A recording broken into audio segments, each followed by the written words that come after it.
Oh.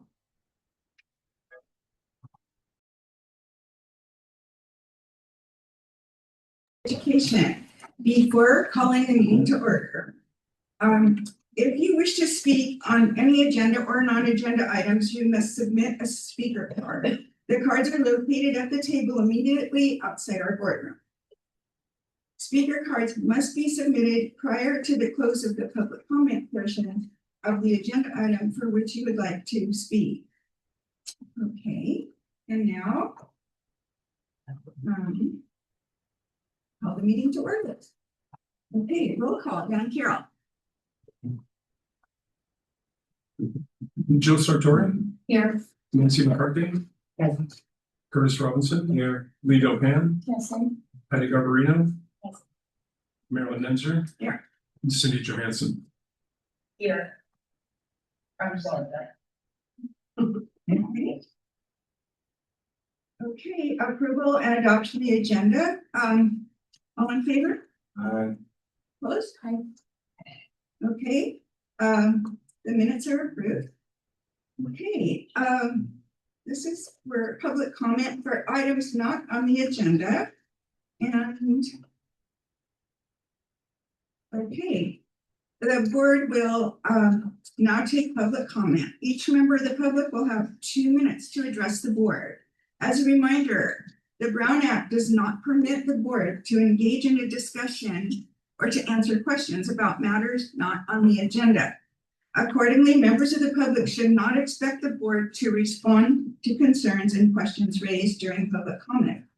If a comment pertains to a personnel matter, we ask that members of the public go through the appropriate administrative channels. We urge members of the audience to keep in mind that we're an educational agency, and as such, we strive to be an example to our students. We ask members of the audience to express their views with civility and to respect the rights of others to divergent views. In the unlikely event the meeting becomes unruly, the board reserves the right to recess the meeting and return once order has been restored. Please observe your time limit of 2 minutes so that as many members of the public who wish to speak may be allowed to do so. Thank you. Do we have anyone who would like to make public comment at this time? Yes, thank you. Hi, I'm Amy Willard, president of the Coalition of Sensible Taxpayers. I'm here to express concern about a number of issues at MCOE and the fact that MCBE board is not willing or able to intervene. We recommend that MCBE engage its own counsel, separate from MCOE's, to better understand what authority it has or could have to oversee MCOE. We also suggest MCBE reach out to FICMAT for guidance. FICMAT, which provides fiscal oversight and governance reviews for California school districts, completed a damning in-depth 2024 report on MCOE. I can't find it posted on MCOE's website or any MCBE board agenda. MCOE's attorney, which does not advise MCBE of its rights, asserts that MCBE has limited authority over matters of substance, though says they are responsible for approving the budget. Your board is expected to rubber stamp a budget that lacks the usual caliber of explanatory graphics and commentary. You're also told that you have no right to review MCOE's plan to commit MCOE's funds and balance sheet to help guarantee the bonds for Oak Hill, which the county's own consultant, KNN, states pose a meaningful risk of default. Surely activities that commit the use of MCOE funds and reserves do impact current and future budgets and should be overseen by you. Instead, MCBE is asked to approve bylaw changes intended to prevent directors from addressing topics unpopular with management. MCOE has about $50 million in uncommitted reserves. It could use that to fund programs that help students at struggling school districts like San Rafael High School and NUSD, whose deficits are driving them close to the minimum reserve levels that MCOE's primary responsibility is to ensure are not reached. Instead, MCOE is leaning on them to guarantee Oak Hill. 5 of 7 MCBE directors avail themselves of rich health benefits for board service of about 5 hours per month. The cost of just 2 of these directors since 2007 exceeds $1 million and is a powerful incentive to make no waves. In sum, the Marin community should be able to depend on MCBE to provide bona fide oversight of MCOE and implement MCBE term limits to ensure that occurs. Thank you. Do we have any more public comments? Thank you. Can I just say one thing? Is it possible? Those were very interesting comments. Thank you. Is it possible to have copies of your comments? Yeah. Thank you. I have them with me. They have a couple typos, but I'll give them as That well. was much appreciated. Mhm. Leave them with. Thank you. Hello, my name is Mark Dale, and I had a letter distributed to each of the members and Superintendent Carroll. This was from Mary Jane Burfield before she was retiring now.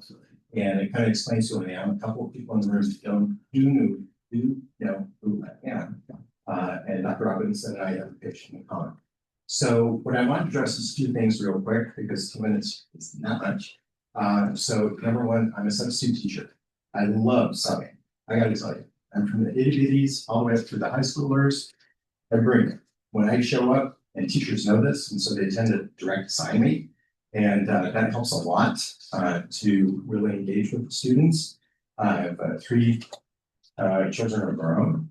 And so as I told Superintendent Carroll recently, I bring a lot of dad energy when I'm there too. But the problem is that when you show up, you're expected to be on your game, really attentive, and you don't know who in your room has an IEP, who's in trouble or not, these kinds of things. So it gets a little bit difficult for subs to come in because there's possibilities, there's red flags, there's things going on. Also, if heaven forbid you had an active shooter training or an active shooter situation, I have been at so many different school sites that protocols that you follow are kind of difficult. So I'd love to see more instruction and education for subs to better prepare them and take care of things and make sure that we've got, because the subs are housed under MCOE, even though they work directly with districts, my paycheck is signed by Superintendent Carroll. So it becomes one of these things that you got to kind of understand that we are out there trying to do our best and we want to make sure that we are doing our best. So I think we could do better in that one. I'm not sure where I can is real quick. CHP Start Smart is a program that I diligently worked with, and this is for young drivers. And because in Marin County, it lasts since December of 22, I know 20 families who've either lost a child, who've either lost a child, traumatized or injured in a young driver crash. So I'd love to see this board support CHP Start Smart as a program that's smart for it. Thank you. Yeah. Thank you. Are there any more speakers? Yep. Sorry.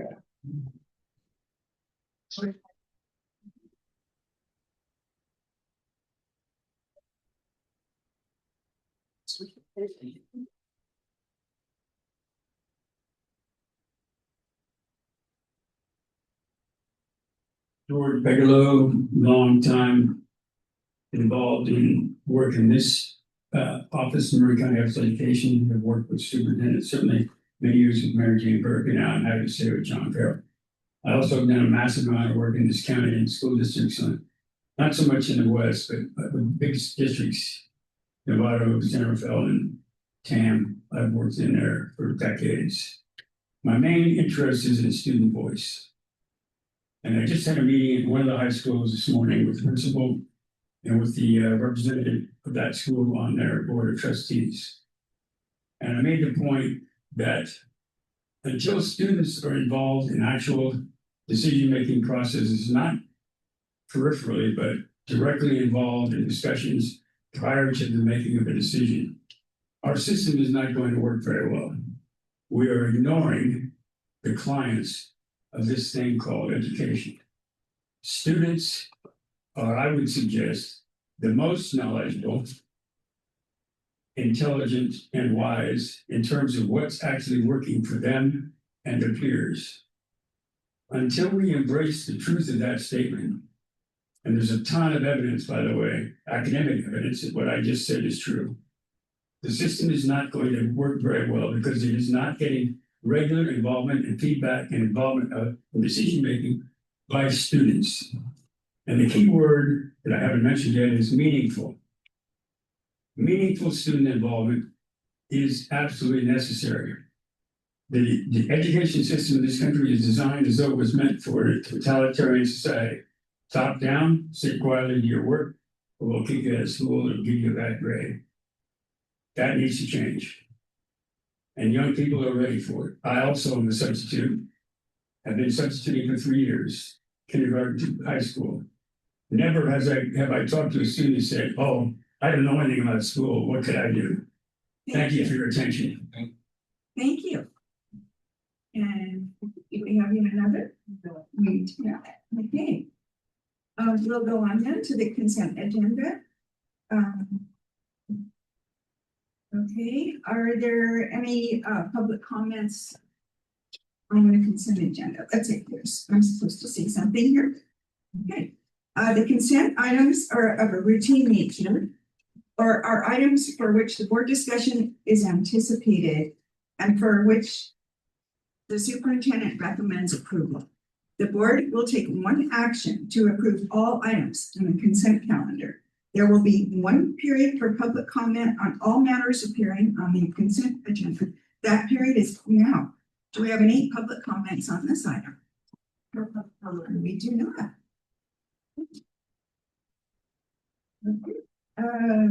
Moving right along. John Carroll. And you need to take action on that consent. Oh, yes, sorry. Thank you, President. Thank you. I move to approve the consent agenda. Second, all in favor? Aye. Opposed? Thank you. It's approved. Next item is John Carroll. So special recognition now. So we're looking at items or, it looked like setting it, I don't think, right. But as the new year begins and our board officers change, it's my privilege to present Marilyn Nemser, who's had a very interesting year as our board president. Marilyn, I'll get a little bit personal with this. Marilyn, I think how many years have you been on the board? 24 years on the board. Finally, under much pressure or much encouragement, decided to take a turn as president for the very first time. And so it's just now completing her first term. And I think just given the political climate and everything that's happening in the world, it was a challenging year, but Marilyn handled it very well. And I'd like to read a certificate that she will be receiving this evening. In recognition for your completion for your term as board president, along with your dedication and commitment to the Marin County Board of Education in 25-26. Throughout your year as board president, you have effectively represented the board and Marin County Office of Education in the community.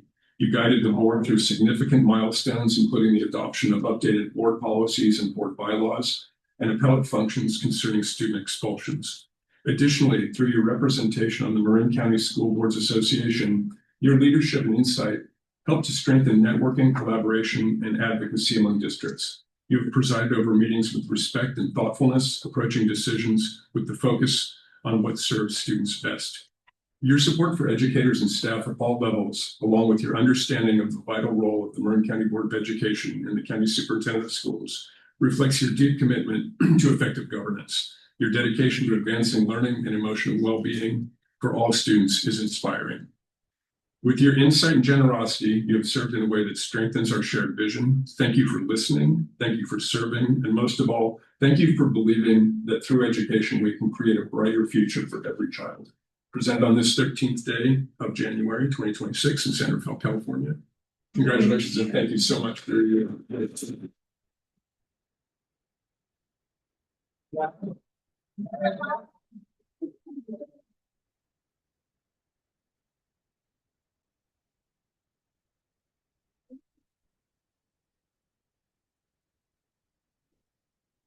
No, I just continue, right? Well, you need to ask if there's public comment, actually.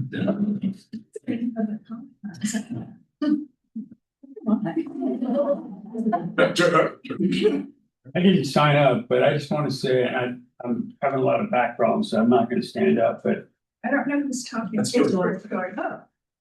c'est moi. I profoundly appreciate the time and effort that adults put in the various school boards throughout the county and all the districts, and certainly this one. What is notable in this room is there are no students who are involved. And as I just mentioned a few moments ago, student voice, in my opinion, is critical, important, necessary, if we are to move beyond the not particularly effective civic education of young people who need to know that voting is step one in what should be lifelong involvement in their communities. Significant involvement because, as I like to say, young people are the inheritors of this mess. I therefore suggest that this board, this group of dedicated human beings, look into having students get meaningfully involved in what you are doing. And I suggest that special education students and alternative education students would have some very important things to say to you if they were given the opportunity and support to do so. I respectfully make that request and would like to have that item agendized so we might explore it more thoroughly in the near future by this board. Thank you very much. Thank you. Are there any other public comments? Goodness. We just wanted to say on behalf of all of us, the cabinet and all staff at MCBE, we do so appreciate everything you do on behalf of every single student in Marin County, most especially those that we get to serve here in our own student programs. So thank you all very much. And most especially thank you, Marilyn. It's wonderful having you up there being such an advocate at all times, not just when you're sitting there, but every day. Thank you. Thank you, Laura. I kind of like this part other than. Thank you for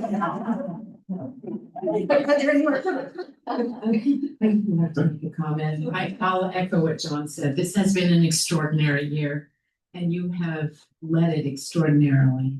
And we're living in interesting times. And I know how much, and we've talked over the years, how difficult this decision was for you to be president. So thank you for that. Thank you for stepping up. You were the right person at the right time, and you did it all with grace. Oh, thank you, Patty. You're welcome. I just want to say, this was after, because I can't, you were here 1 year before me, 1 or 2. And clearly everybody knows this who's in this room. And Marilyn's never done this role before. But this was the hardest year we've ever had in 25 years, you guys. So hats off to Marilyn. This was a really hard year. We have so much more diversity of opinion and thought and action and backgrounds than we've ever had in this room before. So given that diversity and Marilyn jumping in, I don't know how you did it. I don't know who's going to do it next. It's probably going to be harder. But you did an amazing job. Well, thank you, Chris. So it really was the hardest journey or so. Thank you. I don't know if I can take any more. I think we can move along. No, I want to say something. Oh my goodness. Okay, wait. So Marilyn, of course, is my angel because she's the one who brought me to the Marin County Office of Education. And we shared talks and things like that. And she's like, I won't be a good president. I really don't like to do it. It's just not something I want to do. But I want to say that, you really did a good job. And we thank you for it. And echoing what Curtis just said, it was kind of different from at least the 2 years that I've been before your term. So thank you for everything that you did in stabilizing us. Thank you very much, Lee. Thank you. Thank you, everybody. Shall we go on? Okay. Okay, Marin County Superintendent of Schools reports. And I do want to remind the board that this is a report, and if we have questions other than clarifying questions, I think we can send notes to you privately. Is that how you want to send you an email? Okay. Or if there's a brief response. Okay. So it's quick clarifying. We Okay. definitely don't want to turn it into Yeah. back and forth. Okay. I think it'd be remiss if I didn't clarify something that came up during public comment, which is a little unusual for my report, but what was referred to as a damning FICMAT report. I want to be fully transparent. There were 2 FICMAT reports, one in 2023, one in 2024. Those were personally commissioned by me as a new superintendent. I don't think they were damning. I think they pointed out some things that we needed to fix, and we've taken a lot of action to make sure those things get fixed. The first one in 2023 was basically a deep dive that took several months to look at our human resources office. That was with the human resources director who was moving out of the area and a new person coming in. The time seemed right to take a close look at our practices. including things as mundane as like paper applications and all that sort of thing. So we did a lot of work in that. That led to a classification study that you're all familiar with. That has been the first classification study that's happened in I think 30 years. And some job descriptions in there going back to the 1980s. The second FICMAT report was the business office. Similarly, we had a conspicuous and high-level retirement from two people who had been our chief business officials in fairly short succession. Not everybody was comfortable with me saying, let's have a FICMAT study done, but I'm the boss, so I get to say, let's do it. FICMAT was here for a very long time, starting in December of 2023 and going through the next August, gave us a great deal of information that was actionable. So we, many of the things, if you do look up that report, which is posted on the FICMAT website that I mentioned to the board back when those things happened a few years ago, you'll see that many of those things have been attended to. So just to be clarifying, if it's a damning report, it was a really helpful damning report. I'd also like to mention the board received a memo from me on Friday, which basically is saying the substance of that is that we're going to move the discussion about Oak Hill, the guarantor project, as I'll talk about that a little bit. But what we're going to be doing is moving the presentation and board discussion about the Oak Hill housing plan to next month's agenda. The reason for that is I've met with the superintendents from San Rafael City Schools as well as from Novato, and the pressure that they're under financially and politically makes it really hard for them to have a conversation about guaranteeing those units because of our very healthy reserve. That's something I'm telling the board, something they already know.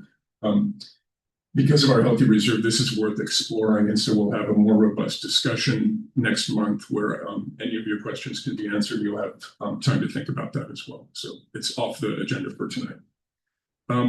Onward to the cover everything for Oak Hill and missing details. Okay, good.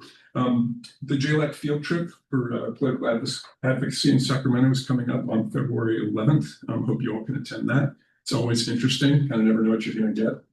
I'm attending a Washington, D.C. federal advocacy trip, but I wasn't really thrilled to be attending, just given I'm not sure what how much advocacy we're going to be able to get done for public education in Washington, D.C. at the moment. It was initially scheduled for October. This is through the California County Superintendent's Organization. And I thought, well, they have a lot of California County superintendents are going.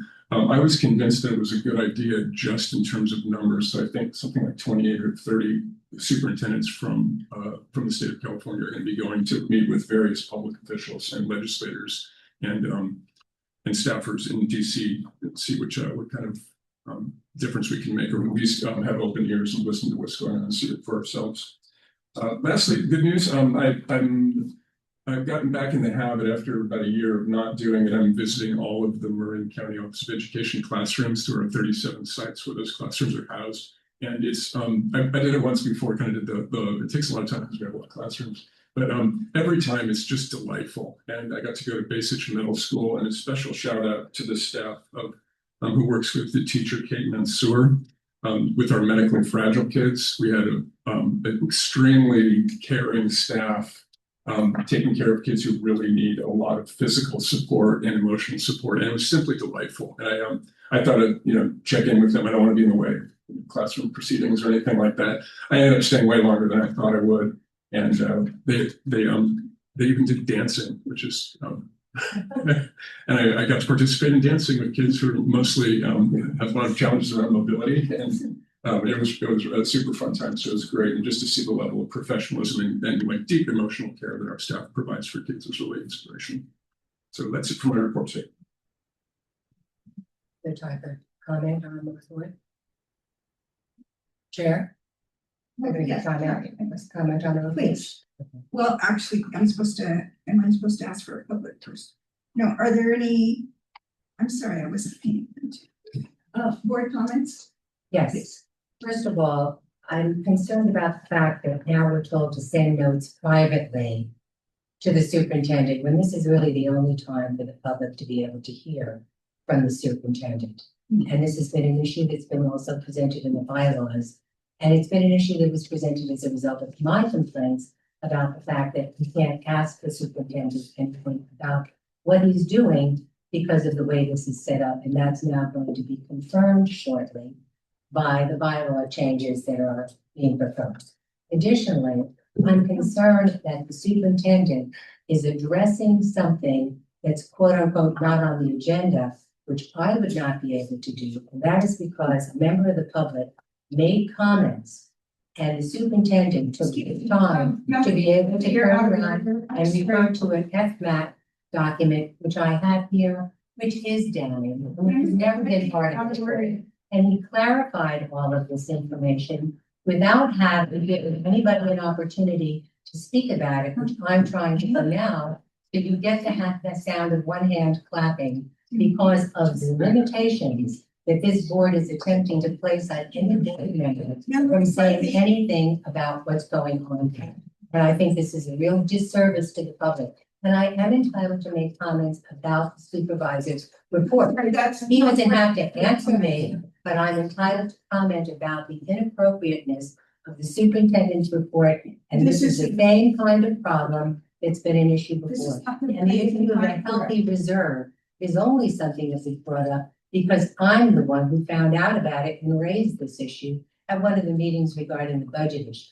So now that the cat is out of the bag, that MCOE has all of this money, I have raised this issue in the context of the school board being asked. President Young's guarantor. Board Member McCarthy is out of order. This item is not on the agenda for discussion. I suggest we. There's a perfect example of exactly what's going on. The public can know nothing about what's happening because of what they're doing now in order to stop any board member from speaking about what's going on at this board. And it's been going on for 25 years. That's one of the reasons why I'm going to have a ballot initiative to wind up having a situation where the MCOE is a board with the MCOE As legal controlling purposes. this organization. And not the superintendent. We're calling a recess now for, I'll say 3 minutes. We'll come back. Excuse me, will there be an opportunity for public comment of the superintendent's report? Yes, after the recess. And may I add my name to that list? George Bigelow commenting on this. I'll fill out a form for you. Huh? I'll fill out a form for you, George, if you'd like. I would love it. Thank you. You're welcome. You can't talk. The two of you can talk. Whoever I talk to, I can. Yeah, One person. one at a can't talk time, to- exactly.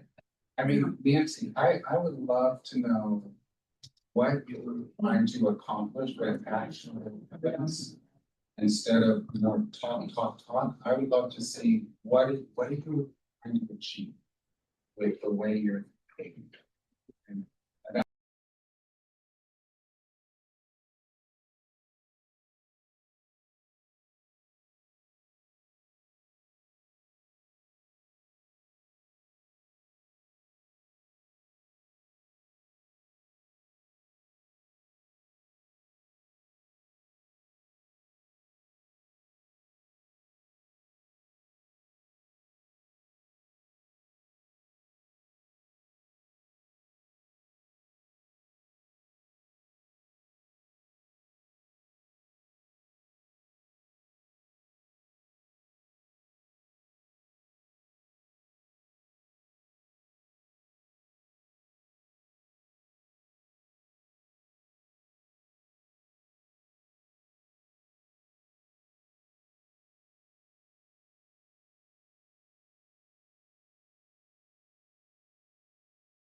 the ball for the last 20 So years. that's what You've you're- got to be able to get it out there. And what I'm seeing is bylaws that So are being you're- created in order to limit me from being able to speak.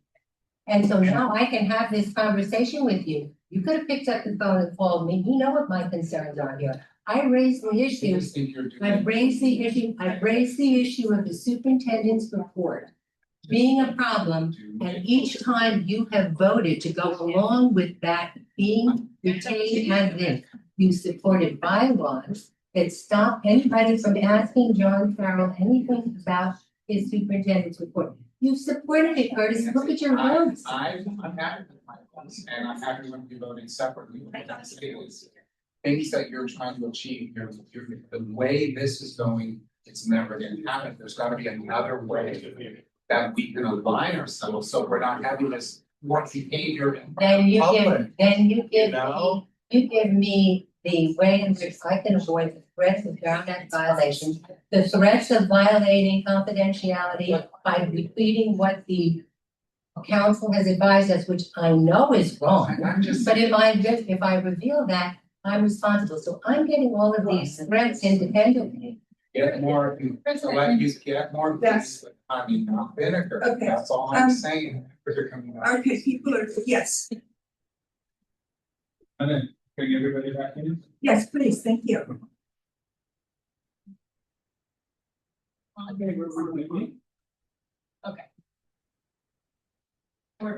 President, I'm sorry, you have 2 public comments on the superintendent. Yeah, thank you.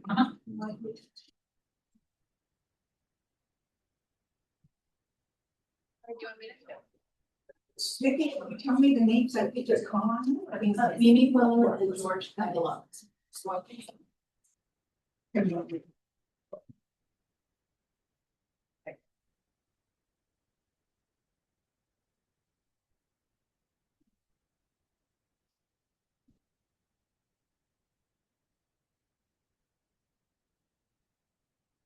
Meeting, come back to order. Were there any more comments from the board or questions about the superintendent's report? Okay, public comments, I understand we have 2 people, Mimi Willard.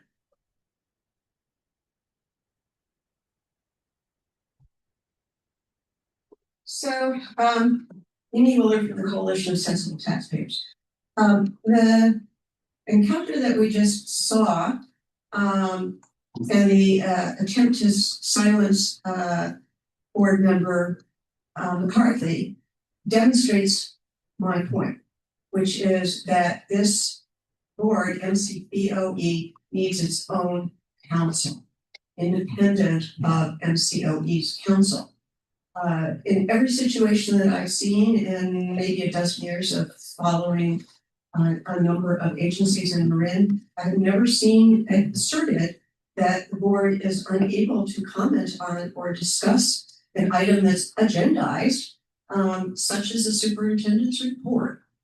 QED, something's really broken. Thank you. George Pedro.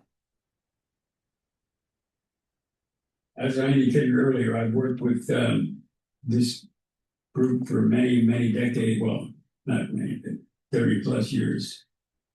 And it's my understanding, in fact, it's a fact that John Carroll was elected by the public of Marin County. And therefore, his report actually is addressed to not just this group of individuals, but to the entire county. And that's the way it's structured. And therefore, this is an advisory board, as far as I know, in terms of the controlling what the superintendent does. That's the way it's set up. If you don't like that, I would suggest that you should, change the law. And this is a phone call from a friend saying, yes, he completely agrees with what I'm saying. I might also add that it is my impression, having worked with John Carroll now for a couple of years, that he's doing a superb job and delving into areas that have not been addressed before this. One of which is, how do we reach out to students and get them more involved in education, both at their school sites and here in the County Office of Education? So I plan to vote for John Carroll when he runs for reelection, and I hope everyone in this room will do the same. And then I think the community, and I'm sure the community will be satisfied with what he has done and look forward to many more excellent years of service to the students and the general public in the county of Marin. Thank you very kindly. Thank you. Are there any other comments on the superintendent's remarks? Okay, thank you very much. We'll move on to item 5.02, quarterly report on Williams uniform complaints. Jonathan Lentz. Or there, or in our no reports this quarter.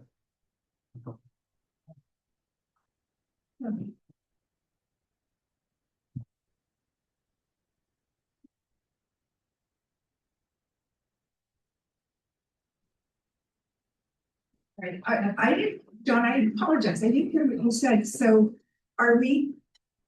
Yeah. But there's nothing to report if you look at the board packet, Right. it's 0 in every area, so there's nothing to report or discuss. Thank you. Okay, now quarterly report and notice of surplus property at Jennings. Good afternoon, Board of Education. I'm here today to offer the quarterly report regarding surplus property from the MCBE. In the board packet, we have outlined the identified surplus property and have followed all existing policies for offering this property to all public schools, districts, and community college districts in Lincoln County.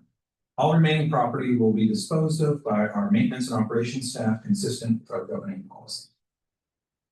Any questions? Thank you. I do have a question. Yeah, Lee, go ahead. We have an automotive school, right? Is there any way that any parts of these automobiles can be used in that program? That's interesting. You're speaking specifically about the car appreciation program at Linda. Yeah, that's something I can talk with Jesse and his team about. Once it's surplus, we can see if there's anything that could be useful for that. Thank you very much. You're welcome. Thank you. Okay, we'll move on to action items now. 6.01, the 2024-2025 school accountability report cards. Laura Trahan. Hi, good afternoon. Tonight you have in front of you the 3 school accountability report cards, also referred to as a SARC, for the 3 schools of MCBE, Marin's Community School, Juvenile Court School, and Special Education. The SARC was originally created in 1988, so it's a slightly outdated document in today's terms. The intent of it was to provide communities and parents the opportunity to compare schools and as it relates to demographics, performance, etc. Since 1988, we've had a number of other accountability tools that have come into place, the LCAP as well as California School Dashboard. So the SARC is a teeny bit outdated. Nevertheless, it is a requirement for you to approve tonight or accept. It's populated both by program, which is probably the most valuable part of the SARC because it does allow you to see an updated narrative on the work that we get to do in those areas. It's also populated from the dashboard performance, and that comes from test scores, et cetera. And as I've mentioned in prior years, this is a document that our students don't always show very well in, primarily because of the nature of the disability and or the number of students that are participating in the assessment. So it wouldn't be a safe tool to use for comparison. Again, staff have updated the narrative, which is again the most important part. And I would recommend that the board accept and approve the SARCs as they're written. And let me know if you have any questions. The program is here to answer anything specific to what they've written. Thank you. Board questions or comments? Did you do any of the comparisons which you say aren't appropriate to do because of the disabilities, et cetera? Well, we would be comparing an alternative school to another non-alternative education school. We don't have a comparison within our own district to be able to compare those things to. So did you make any effort to compare them to other districts where they do have comparable programs? No. That might be a good idea. So this way you have apples and apples and oranges in order to make a comparison to determine what the outcomes are like and whether or not they're meeting, a general I would say, Member McCarthy, that that is done more appropriately with the California School Dashboard and through other measures like CalPAS, we would use other measures. I don't think the SARC is the most appropriate because in the SARC, what you may notice that we don't get a lot of results because of the size of the testing population. So there aren't things to compare in there. We are able to see suspension rates, and we're able to see that our suspension rates have gone down. That's a relative comment, a relative move as the students move from year to year. What about the academics? Well, the academics would be something that I would want to look more closely at the formative assessments that are being used, because again, in order to have an N size show up, you have to have at least 29 students participating in grade 11 on an assessment, which we don't typically have. So you may notice in there that you'll see a lot of asterisks because there's no score to yield in the SARC. There are other ways to probably have a more accurate look at that information. So how do you evaluate the improvement in academics in the community school students? I would defer to program on that one because they have their own unique ways in which that they are evaluating the measurement of how kids grow from year to year. In our own alternative education program, we may know they have individual learning plans, and so it's more student by student. Yes. Are you asking how we evaluate our academics? Correct. Yeah, we are accredited by the Western Association of Schools and Colleges every 6 years, which is a giant self-study we do. And then they came and visited after 3 years. They'll come again next year, I believe. So that's one big way is they monitor our curriculum and our programs and what we're doing. And, as you know, because you've seen the LCAP, we regularly look at all of our data. We compare, like Laura was saying, individual student data, but then also like year to year, although it is a little bit apples to oranges because our student population rotates so quickly. I just got back from 2 days in Sacramento for the County Operating Schools and Programs meeting where all we do is compare programs and look at what each other does. So yeah, there's lots of ways and many ways in which we assess them. How many of your students do you usually have for, like, say, a full 4-year period for high school versus just in and out for a year, maybe during suspension or during an expulsion? It's funny, that's like the question that my mom asked me the absolute most. It's so funny. Because it's so different, right? I think the answer is not very satisfying. It depends. There are some years where it's very infrequent that we will have a student for 4 years, however. Generally, they come to us later. If they come to us as middle schoolers, we try to get them back to their district as soon as possible. A few kids who come in 9th and 10th grade will decide to stay with us, and some of them graduate early. And then most students come to us 10th and 11th and 12th grade after they're behind in credits in their home district. And what is your average population at community school? Our enrollment is probably, our average enrollment is somewhere between 50 and 65, and then attendance is lower than that. What is attendance generally? I think we're at 77%, something like that, 75%, something like that. So that whatever that number is, it varies on the day. ADA is, I don't know, I think currently it's like 39, 40 students. The average daily attendance, which is, it's the goal in the LCAP that we've seen. Is approximately 39 students. Honestly, I'm sitting that off the top of my head. It changes. You get a calculation twice a year of your ADA, and that's how your LCFF is formulated. Thank you. I have a few questions as well. Thank you so much for the report. I think it's, even though I think you said it wasn't helpful, I found it to be actually pretty interesting. Can you talk a little bit about the graduation data? So the graduation rate for 2024 to 25 is 50% versus a state average of 87.5%. And dropout rate also at 50% versus a state average of 8%. Yeah, so 2 big things affect that. One is it's a 4-year graduation rate, so it's a 4-year cohort, and as I mentioned before, we have very few students in the 4-year cohort. So if we had 6 students make it 4 years and 3 of them didn't graduate, that would be that. There's a big push in the county operated schools and programs to actually get that law changed so that alternate schools are looked at differently. One of our local measures is graduation rates for students who come to us 12th grade year with about 60 credits to go, which would be a typical senior, and we have a high graduation rate for those students. However, sometimes they graduate their 5th or 6th year, and 5th and 6th year students count as dropouts also. What is the graduation rate for that group that you mentioned? That starts in. Good question. I don't know the actual number, sorry, I have it right here, it's in the outcome. Are there any other questions for Katie? Worst case. Okay. Any public comment on this item? Yep. Do you have a card filled out for this item? Yep. Okay, thank you for. I've worked for many decades actually with community school, started when Lisa Schwartz was principal, an amazing lady who's done a lot of great things for this county. And worked for a number of years with the YMCA after school program at the county community school, where we did lots of cool stuff.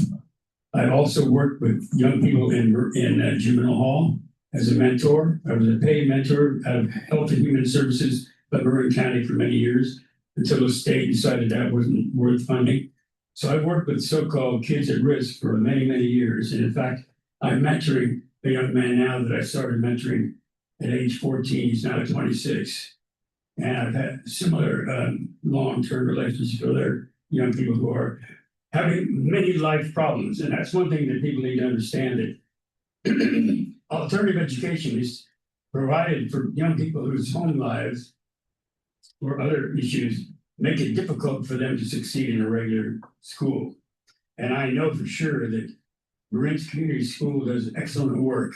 I've made presentations there over the last many years with a friend who was formerly on KCBS as a sportscaster, or KGO. And we're planning on doing a presentation on planning for your future to the students at county school, because they need to know that people in this county care about them.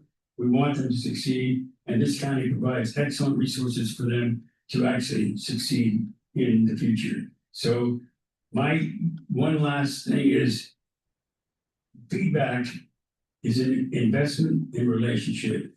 Discussions need to involve all parties involved.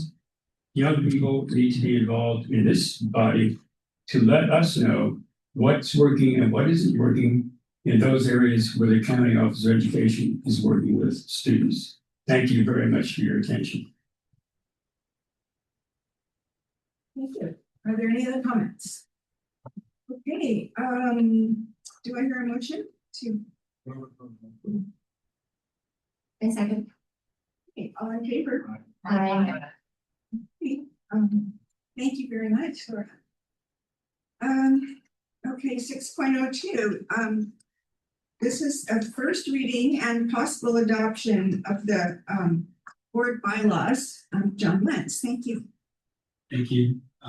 So this is, just to give you some context, this is the third time this has come before you. We had the bylaw information on the agenda for 2 special meetings, where that was on the agenda, and then today for discussion and adoption. Remembering that the last time we talked about this, there was one area where you asked for more information, so that information has been collected and presented to you shortly.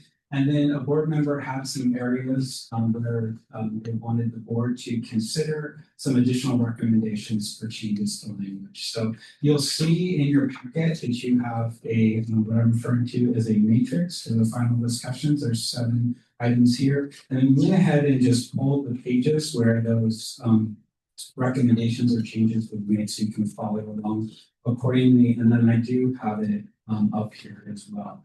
So the first area, and I'm going to just walk you through all 7 areas really quickly, and I'll open it up for discussion. If there's no discussion and everyone's in agreement, we can move on to the next area. So the first is the area where you ask for more information. This is regarding that the board would be paying for candidate statements, or the actual pay for the printing cost, or the printing and publication and the cost associated with the candidate statements. So the direction that you gave me was to find out what other school districts in I'm Marin. sorry, I can't see the page number. It's on the left there, 139.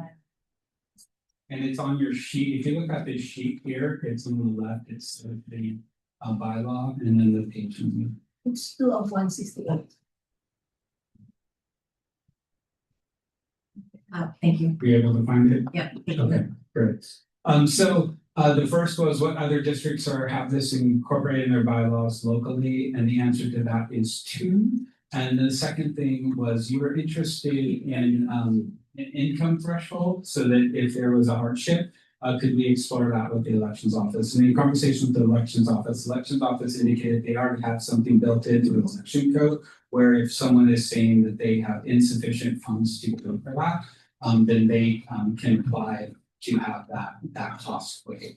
So given those two things, and that this has not been in the bylaws before, and there is no election coming up in the upcoming months, the recommendation is just to strike it. And if the board is interested, we could have conversations with local districts to see what positive outcomes they may have for those that have this language in their bylaws. And we can also engage with CSBA around what they think or what they've seen around the inclusion or not including this in the bylaws, and we can bring it back if the board is interested for further discussion. Yes. John, do you know if that, if the county will also cover the translation? If It's everything. the whole thing? Yes. Okay. Mhm.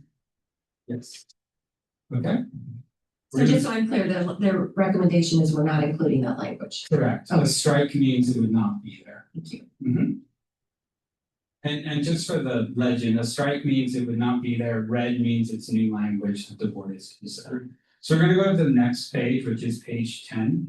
And here you're going to see now we're into board member recommendations. I also want to preface all of this by saying none of these have gone before the ad hoc committee. These are recommendations that came to me from the board member for your consideration. For our first recommendations there on the bottom of page 10, you'll remember from our meeting, I think it was in November, there was discussion that the board wanted to include prioritizing mental health and well-being, not just health and well-being. So we had some draft language and considerations to strike mental, the word mental from 4, and then include it in the description, physical and mental health. So that is just a small edit that I think it makes it a little bit more clear and broad. Yeah, this was my recommendation, and the intent was not to strike mental health from the goal. It was just to align it in the paragraph following. So otherwise you would add physical. So I just thought it made sense. But I didn't want anybody to think that there was any intention to focus on. And I'm sorry if I wasn't clear. Mental health is still down there, still a priority. It just provides more detail underneath. Okay, so we're going to move on now to page 14. And what is there is there was the recommendation here is to strike if the conditions are present where the president and vice president cannot be or not available at the meeting. The current language that we agreed to was that the individual in the room with the most longevity would be the acting president at that meeting. And then if there was a tie, then the board could or everyone present should determine who's going to be president for that meeting. The recommendation is just to strike longevity and just indicate that the MCBE will determine if both president, vice president, or who will be presiding as president at that meeting. Any questions, comments, or concerns? Seeing none, I'm going to move on. We're now on page 102, and you can follow along accordingly. I'm sorry, I guess. Who decides? I'm assuming the board decides. The board, yeah. The board would decide. So those, assuming we have a quorum, of course, then those in attendance would say, okay, I'm going to act as president, and they would take action to do that. Yeah, I would maybe do a caveat that it should be if there's someone who's been president that. Yeah, I think so. Smoother. Yeah, I think the point would be, and please Jill jump in, but I think the idea is you can have those conversations. Right. You can decide in the moment by who's there. You're not tied to whoever has the most longevity. Is there any way to obstruct that decision because you don't have a sitting person with the gavel to actually get to that decision? You see what I'm saying? I mean. I do, I actually think I would have some concern with this language. Because you're taking action on a matter not on the agenda. I mean, when the board takes action, you do it by a vote. So that's the benefit of having something in your bylaws that spells out what happens in the event you don't have. A president or vice president. It would be, I think it would be so Maybe the easy to just say the most recent president who's present. Previous year. Right. I would like to identify somebody who would be the third person in charge. That's what the federal government does. That's what I'd recommend, whoever you choose. Well, the question is, what happened for the last 35 years when you had no bylaw? These are all brand new, basically probably because of Hardly, we've had bylaws, they just haven't been updated for such a long time. Right. We've had bylaws since the foundation of this organization. Right, and did you see them? They're on 3 pages. I've seen them over the years. So what did you Why do? don't you sit there and just say we haven't had, What- I don't. I did, I said the bylaws that we've had have been 3 pages. How is that relevant right now? It's relevant now because the whole purpose for putting these bylaws together is suspect. This board has virtually done nothing for so many years, but you never even needed bylaws. And now you've got. That is not true, Nancy. You know, you're interrupting me. You've got page, you're interrupting me. Just march. And we're just sitting. Look at here the bylaws. listening to Look this. at the We're not- bylaws. We shouldn't interrupt anybody when they're talking. Everyone has a right to speak, even if we disagree with what they're saying. Thank you.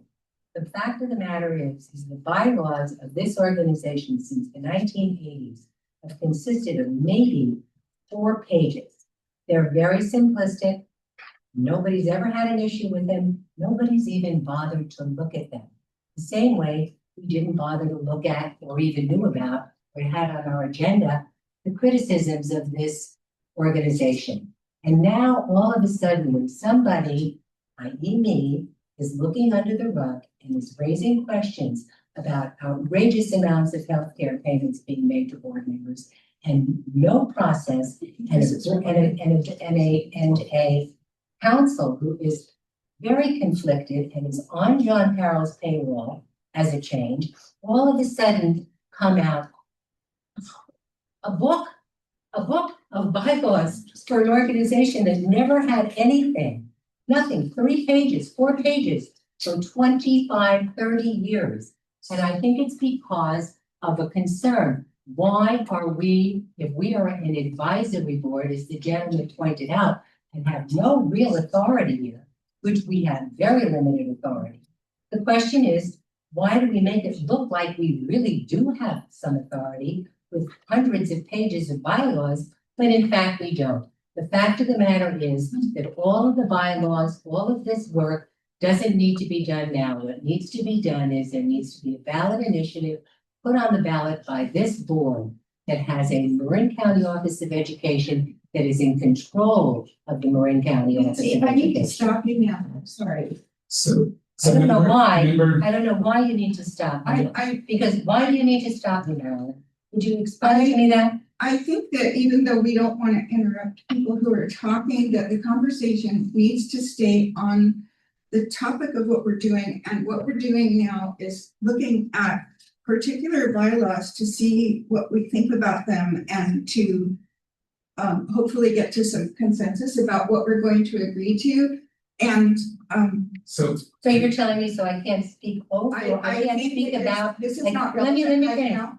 It is relevant because it's about the bylaws, and this is one of the bylaws. We're focusing on something this minute, when in fact, we really have such limited authority that to have bylaws of this extent for a board that has operated with bylaws that have consisted of 4 pages for the last 30 years is really absurd. And I really feel that the only reason for this is because of the fact that I have raised issues that have never been raised about this board before, and that concerns me greatly. So. Very great. Member McCarthy, I'm going to respectfully disagree with you on those points. First, this has been going on for over 2 years. This is not a new thing. And the board actually requested to do the bylaws first. I made the recommendation to the board that we wait and do bylaws at the end because we wanted to get what is touching student program done first and then decide how we're going to operate as a board. And also wanted to have more experience with how this process works of developing policy so we could have a really robust conversation. That was over 2 years ago. So this is not something we're doing all of a sudden. Secondly, the board bylaws, I would argue, I think there's over 30 of them. They're all up on our website. If you go down to it's the 8,000 series, not the 9,000 series. We're switching that. I think there's over 30. They all are included in here. And I do think regardless of the authority a board has, and we can all have an opinion on that, I think regardless of that, the board needs to know how they operate. And this is really what we're doing here is the board is agreeing on how they're going to operate as a board and make decisions. How long have you been in your position? My current position is deputy superintendent, I believe 3 years. And how long have you been with MCOA? I want to say about 13 years. And why didn't you suggest putting bylaws together previously? Were there operations in question? Was the way in which the board was operating, was there any problem with it? Well, it wasn't bylaws, it was our full review of board policy. Okay, but with respect to board policy, can you tell me what happened in this instance where a board president wasn't present? What did you do? In my tenure, we've never had that happen. Right, so now we're going through, and how many pages do we have in the new bylaws? I believe, well, I don't know with it, but the complete packet, we're looking at the old bylaws and new bylaws, I think it's 172 pages. And how many pages comprised of the 8,000 series of the 30 quote unquote bylaws that we have? How many pages were there? It's more than 4. Okay, is it more than 10? Absolutely. Is it more than 30? Absolutely. Well, I printed it out and I didn't have more than 30 pages. You might not have everything, has to be more than 30. They're more than, most of them are more than a page. We can connect after and I can give you all this. Right. So can I ask a question about this one that we're looking at? I think we've gotten a bit the field of the inquiry.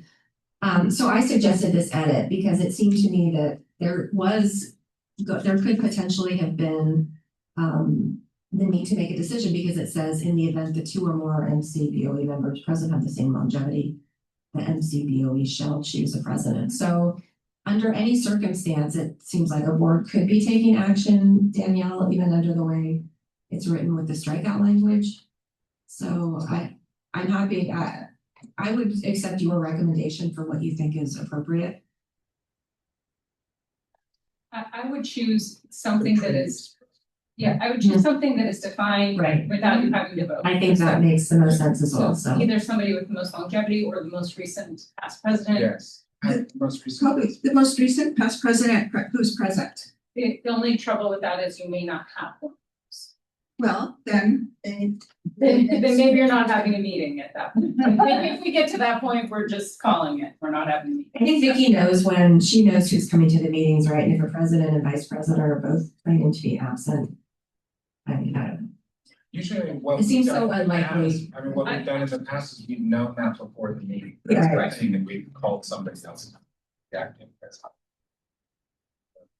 So is the consensus to come with the most recent past president? I can put one more. Okay.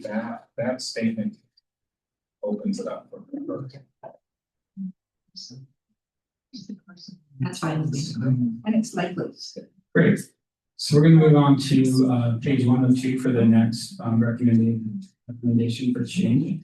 And here we had in our first draft of this, the language was the agenda shall not, and this is important, provide an opportunity for public comment on procedural matters such as the county superintendent schools report or board members report. And we had not adopted this yet, but we had talked about removing the ability to provide comment in those 2 areas, and the recommendation is to start with that language.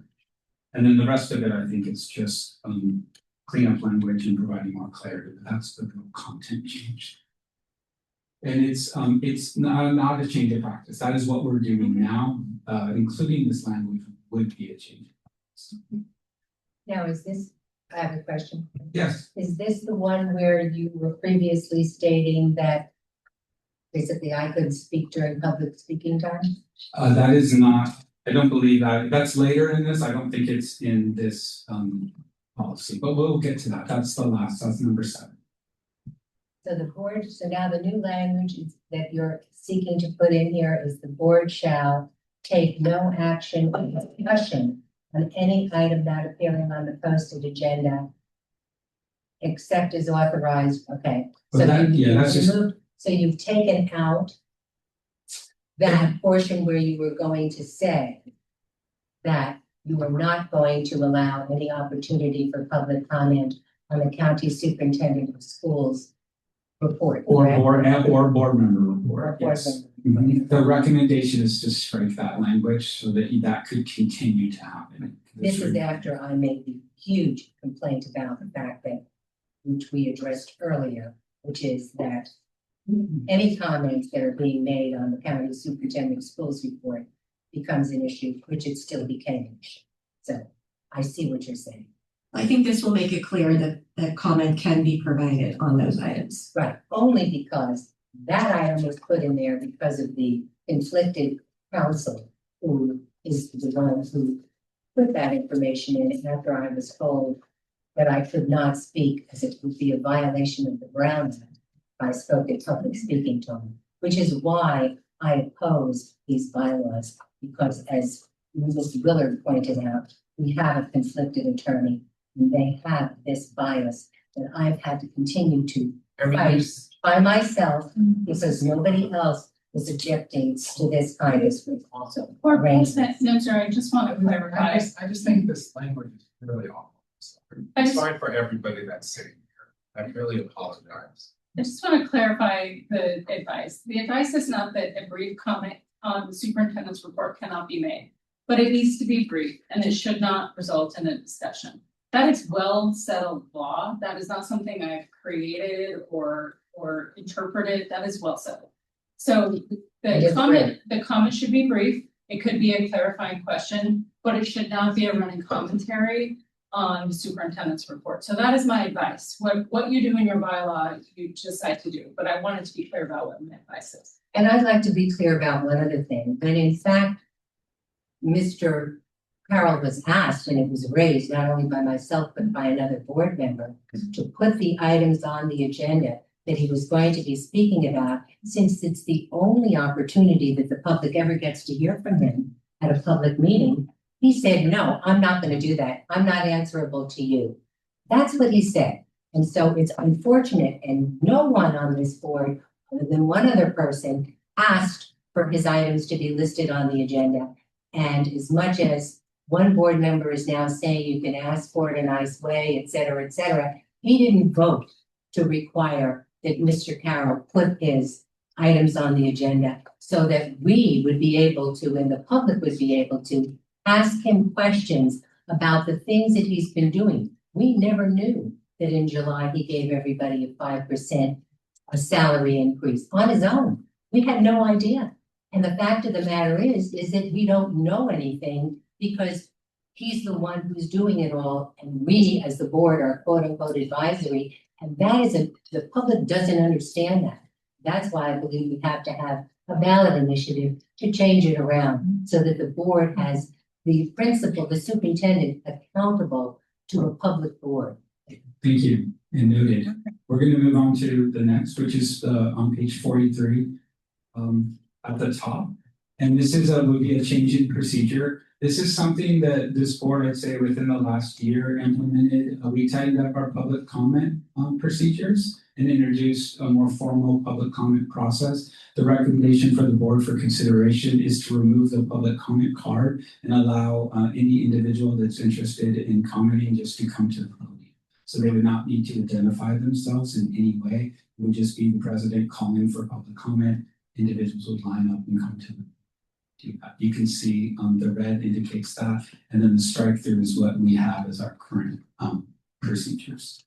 John, what's the common practice? Do you know on other boards and commissions and councils as far as, I mean, everybody has public comment? Yeah, I've seen it both ways. I think what I'd see is if it's a a board that has very few individuals making public comment, it's more informal and you can come to the podium, but if you have 20 people waiting Right. to make public comment, it's just for an organization wise, you just need to be able to better capture that. But that doesn't mean that in that moment, the board could change because they see something that is going to be large. They could change the procedures as long as they identify what those would be. You still can't make someone say who they are, but you can identify them as number one, number two, number three, just so you can have an order to, so people know who's going next.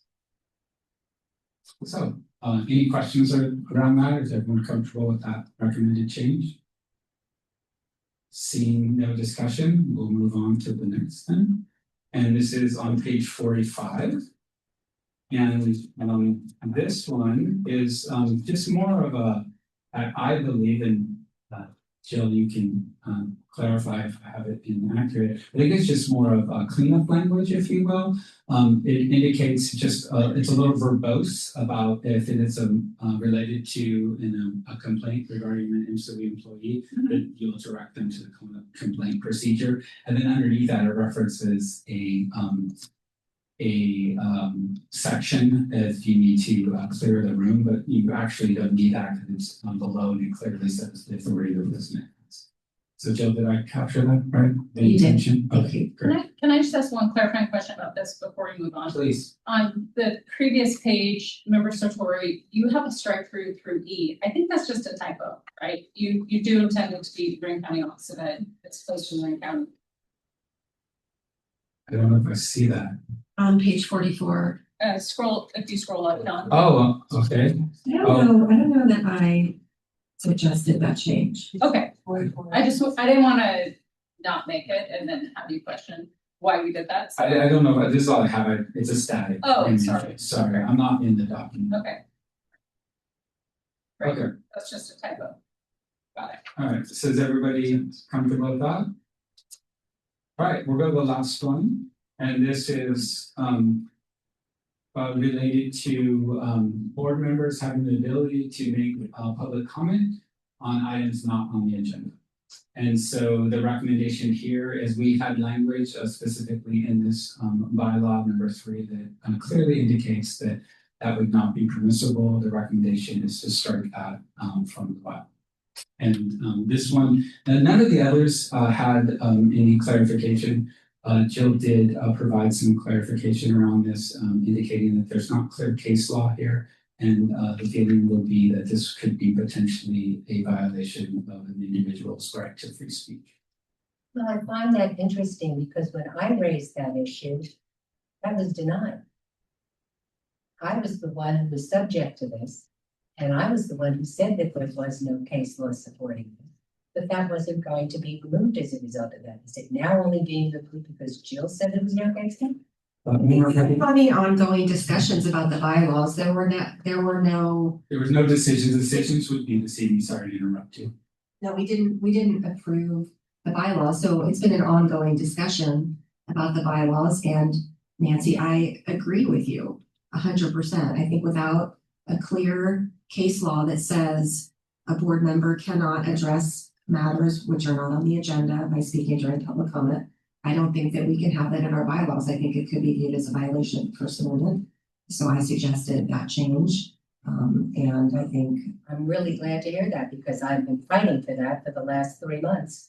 And what I don't understand is how you were able to get them to strike it out in order to present it as opposed to when I asked for it, it wasn't removed. How did that happen? So Member McCarthy, what happened at the last meeting, if you remember, is Jill had indicated that she had some recommendations that she wanted to share with the board. And so I'm just presenting those recommendations as she presented.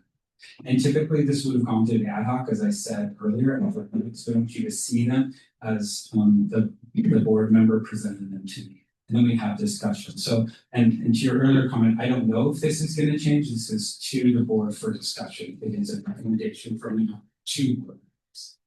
All right. And now what about the fact that we had a legal opinion from Nigel that we're not permitted to supposedly speak about because it's confidential, but said something that was to the contrary? Well, what about I don't think we should talk about attorney-client privilege communications in open session. And I think it's it certainly might be Danielle's legal advice that board members do not speak during public comment because attorneys typically provide conservative advice to prevent us from advising the reality, which is really good practice. But I think putting it in the bylaws is a step too far, at least for me. I don't know if the rest of the board members agree. But I think it's better not to have it in the bylaws, in my opinion. Well, as I had indicated, that if it remained in the bylaws, that I was going to have to bring an action against the board, which I stated to the board the last time, because I believe it does violate the First Amendment. And I've stated that for the last 3 times that we've reviewed these bylaws. So this is the first time that I'm seeing this here as a recommendation, and I had no idea whether or not, why all of a sudden it's now up as a recommendation. And I raised it 3 times before, and now it's being presented as something that is being recommended by a different board member. It just doesn't make any sense to me. Nancy, I That's can answer happening. that. And so I'm very. Nancy, take the win, take the win. Yeah. It's like the- Nancy, yeah. I just need to know, I just want to make sure that there is an understanding of where the wind came from. Because there are people that raise issues about how I continue to try to get something done. And how it just somehow or another is offensive to everybody. But the fact of the matter is that unless there is a fight against the attorney, there is a getting up and speaking at the board, and all of these things, all of which would have been ignored unless Jill, fortunately, was the one who also recommended it. Now, I don't know whether this board is going to agree to it, but I certainly support it because I originated it from day one when this was put in here by council. And it doesn't mean because, I'm sorry, I need to speak, President. It doesn't mean that the behaviors that we witness, I agree with. Okay, none of this taking it off the bylaws. Some of your behaviors, I'm sitting here just not agreeing with. Now, whether they're legal or not, you can surely say whatever you want because of free speech. Because you've said a lot of things and that I don't agree with. But because we're taking it off there, doesn't mean that we agree that when you get up and you talk down to us like you do, we agree with that. That's all we're saying. That's all I'm saying. And that's my point. But when it was presented to you directly, the response was not, yes, I think that that's a reasonable thing to do. You voted against it. I don't think there was any voting. I don't think there was any voting, Nancy. There was a statement made that was not supported. Well, the statement by one person doesn't speak on behalf of the whole board. Excuse me, Everybody. I would like to respond. Everybody said it. Nancy, I want to tell you, first of all, you were heard. And in spite of the fact that the way you expressed it wasn't as peaceful and professional as it might have been in the opinion of some of your fellow board members, you were heard.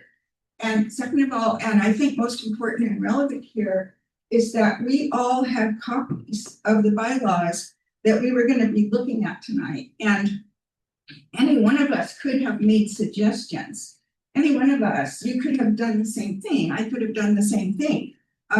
Jill was diligent and went through them all and decided what changes she thought were important. And so she marked up a copy and she sent it to John. You could have, any of us could have done that. This was her suggestions, and this was the appropriate time to do it, and it was done in a very appropriate way.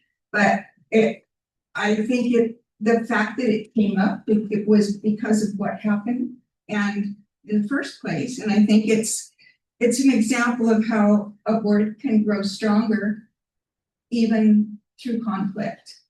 But Jill heard you and she agreed, and she's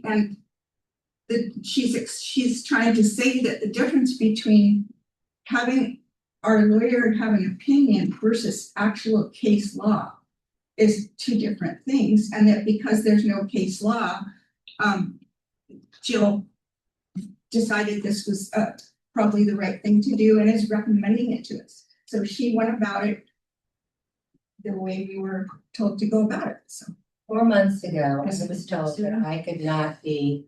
4 months ago, I was told that I could not address this board as public speaking. I told all of you that I knew that I was correct, that I knew what the law was, that I had every right to do it. I was shouted down. I was told to sit down. I was told by council that I was violating the Brown Act. I was accused of violating everything, and then the next thing I know, there was a bylaw put together by council, basically saying I couldn't say anything about the superintendent's comments at his speech that he makes as a superintendent report. That is how it went down, and that is how it continued to go. And I was told by this board that I had to stop speaking or else then face either legal action, which council had given a report on, or I was told that I would be, in fact, found to be violating bylaws that were confected in order to basically stop me from speaking. So to say that somehow or another I should have handled this a different way, I tried to handle this a different way 3 or 4 times, and nothing happened. Until now, I did finally say at the last meeting that if this bylaw goes in there, I'm going to have to bring this action, legal action against this board because you're violating the First Amendment. And somebody came in and said the same thing. So how something gets done, Marilyn, is whether or not it's received by this board appropriately when it's first presented to them. And it never was, because when I tried to speak and ask information about John Carroll's report, and when John Carroll said he refused to put items on the agenda so that people could speak about them, nobody spoke against it other than Jill having raised the question along with me. Not one board member said, John, please put your items on the agenda so the public will be able to hear from you as the superintendent of schools, because this is their only opportunity. I was the only one that said that. President Hanser, I would like to make a motion adopting the first reading of the bylaws as they've been presented to us this We have any afternoon. more to go through? Oh, no, that does wrap it up. I just want to make sure of one, we need to allow for public comment. And then with your motion, we do have a little tweak where we want to make sure that it's the last presiding president. Gotcha. I'll accept that amendment. I also want to thank Jill for having done all of this work. Absolutely. Okay, we have a motion on the floor. And Public comment? yes, is there any public comment on this? No, okay. Okay, we have a motion. Do we have a second? I seconded it. All in favor? Aye. All opposed? All Or opposed? asked in that question? I oppose bylaws. And the reason why I oppose it is because I believe that we need to have a ballot initiative that will result in bylaws that will have this board controlling the Marin County Office of Education and not the superintendent, an elected superintendent. That's your vision, that's what you're gonna shoot for, Nancy, that's what you're shooting for. That's what I believe needs to happen, because I believe that there is no transparency. President Hanser, with all due respect, what I'd like to do now, given the next item celebrating School Board Recognition Month, is pass out the cookies. I second that motion. Thank you. We'll just tell you that. Here's that. She's on that unfortunate, that's it.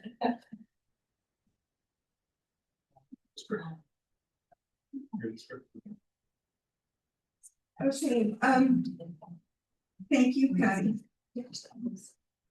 Oh, wait till she gets to me and then. Oh, please. Sure.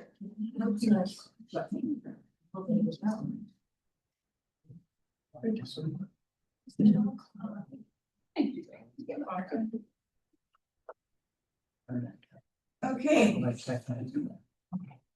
Oh, thank you. Oh, I'm sorry, Nancy.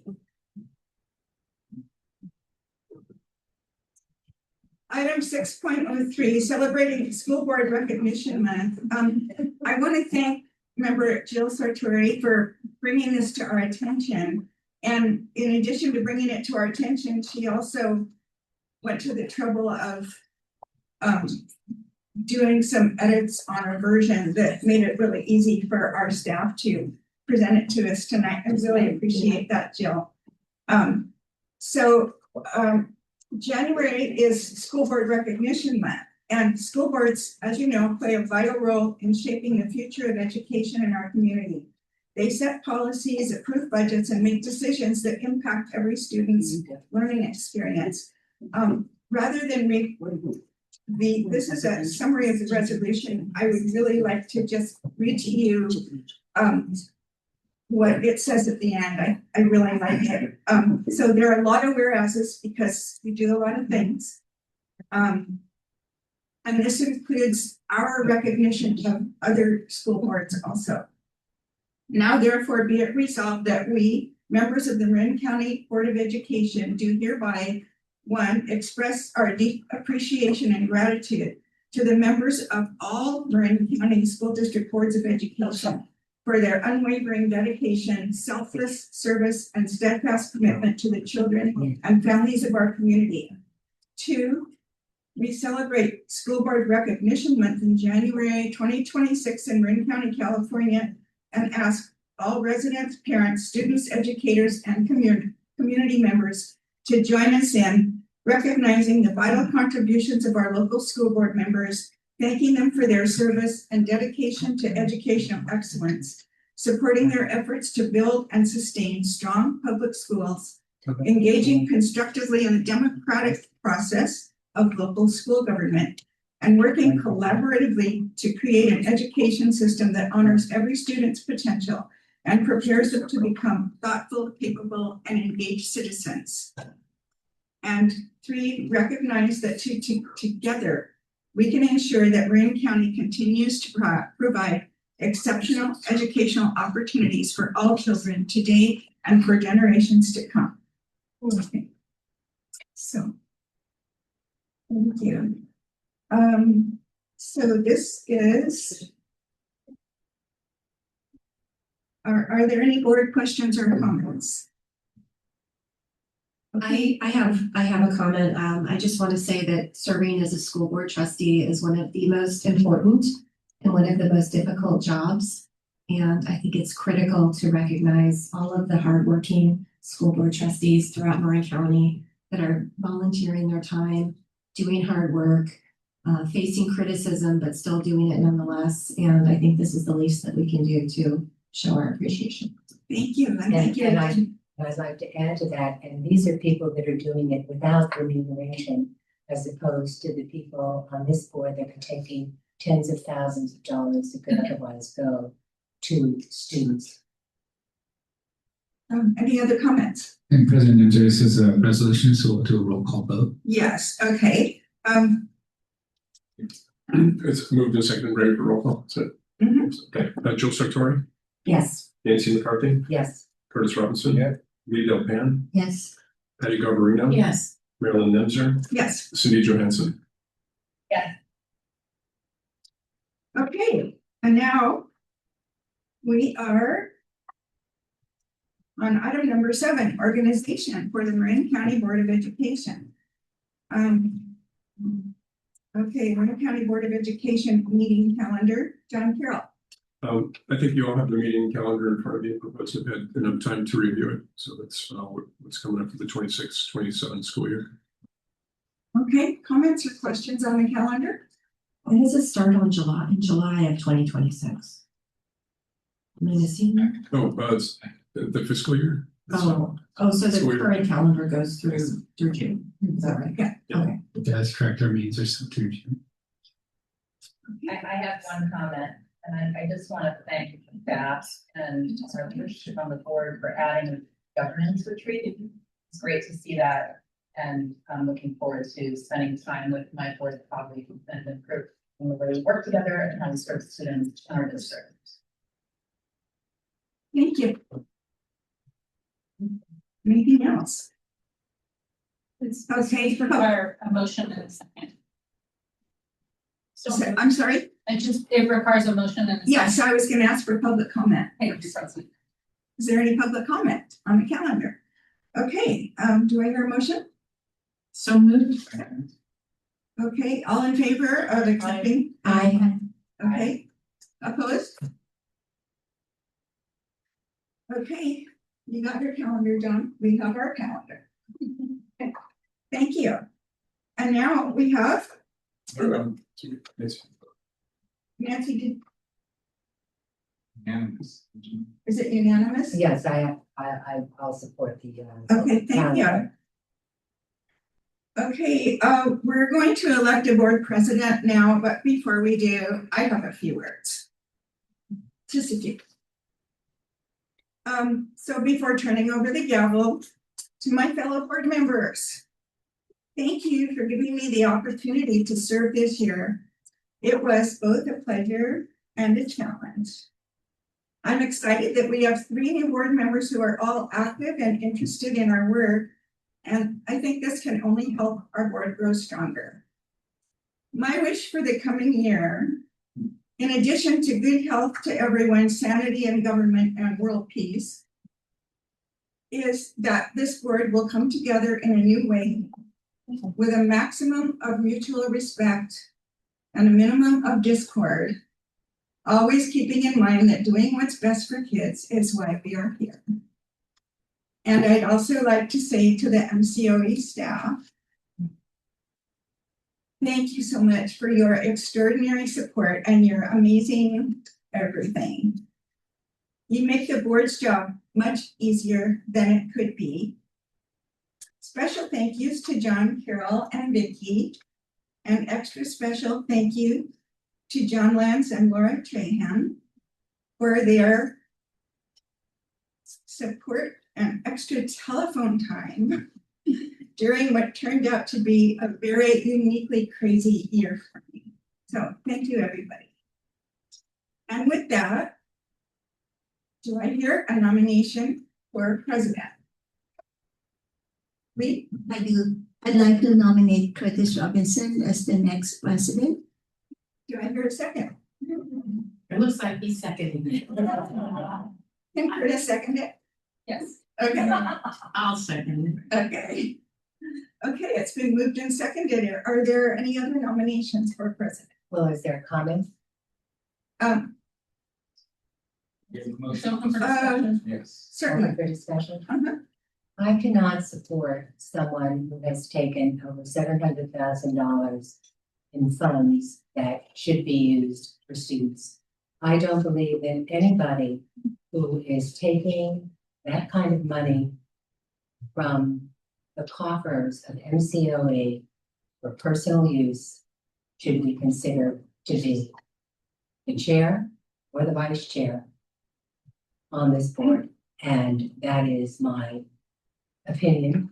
And I think that it is a slap in the face of taxpayers, and it is probably pretty shocking to them to know or to learn, which they have not learned yet, that this is what is going on with this board. So I don't believe that anybody that is taking that money should be put in this position.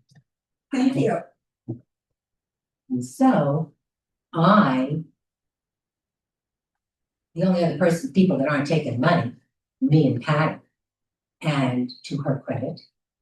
And so I will nominate myself. I know that that won't be seconded and I won't be supported, but I think that if people want to have somebody who is not taking from the district, that I should be considered. Okay. Is that a formal nomination? Yes. Do I hear a second? But wait, you have a motion on. Yeah. You have a motion on the floor that you have to address Yeah. first, yes. It's been moved and seconded to vote for Curtis Robinson as president. So is there any more discussion? Okay, this isn't a roll call, I think. Yes, it is. Is it a roll call?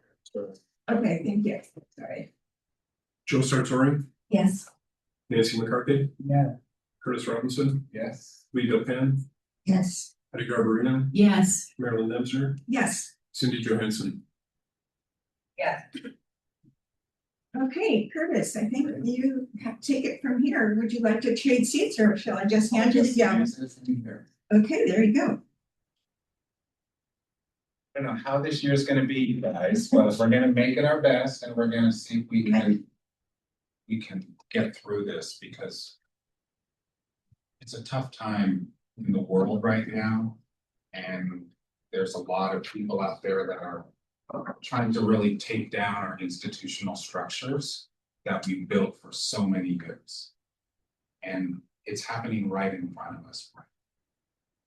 So I want everybody to be aware of that as I try to lead this year in the hope that we can try to find some commonality in the one thing that we're all sitting here. And that's to work for our children. I have 5 children myself that I put through the school system here. We all have had kids that we know and that we've raised, and we want the best for our kids and the kids of the county. But a lot of what I've witnessed over the last year with the behaviors of some of the people on the board is not going to move us forward. It's going to tear us apart. And so those that think that that's the only way to do things, they're wrong. I'm hoping that I can lead in a different way and that I can bring people together for the best interest of our county, our kids in our schools, and I'm going to try my hardest to do that. Sometimes I lose my patience. I've been bullied before in so many ways that you people don't even know about. I was student body president. I worked for students' rights and governance 30 years ago. I know about shared governance. So I'm happy to engage all of us in those discussions. I also understand the importance of institutionalism and the success that we've had. So these discussions are going to be really important as we move forward, and I welcome them. So with all of that, I think we need a vice president to help me along. I would like to make a motion to nominate Lee Delpan as our board vice president. I second it. And I think this is a roll call vote. And before that, are we open for discussion? I do want to say one more thing before we call the vote. Because I know that there were a lot of different people that could have been an amazing vice president to work together with. And I know there were other people that were interested in. All of you that showed interest would have done really well, and it was too hard to choose. But when I talked with Marilyn and we talked about Lee, and I felt that for me, this next year, I really wanted to support Lee to work side by side. And no disregard to anybody else in here, because everybody's going to get their chance to sit in this seat and sit in the vice president seat. If we kind of go back to how it was, we've rotated through and everybody had a chance to do it. And for me, actually, that was probably a better way to do it. That was more egalitarian. Okay, everybody had a chance to rotate, right? This is my 5th time being president. So now we've changed it because we're playing more politics, right? We're playing, we're going to try to put something in the bylaws. We're going to try to change behaviors of people. We're going to try to silence people. We're going to not silence. We're playing too much politics and we're forgetting about the kids. So now we have this issue where we got to choose who's the president. Where before it was much more shared and egalitarian. But if you bring the politics on, that's what you're going to get. This is an example of that. Now we have to choose. And it could end up where I'm the president every year for at least 2 or 3 times. I don't know. That's not really the way that I think it should be, but that's the way it is. So having said that, Lee, I'm looking forward that vote works for us and we'll be there together. Did we vote? Not yet. No, I have a comment. There's a comment. Yeah. Yes. Trustee In terms of forgetting about the kids, you can't take $55,000 a year for your own personal use and be thinking about the kids.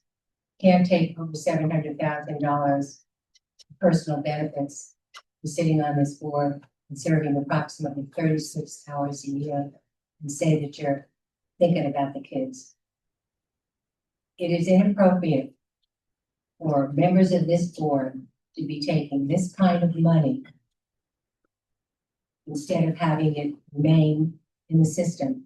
And people are going out there and fighting for and having issues with parcel taxes, and students are having real difficulty in terms of reading and math. There could be intensive programs for students that would be helping them.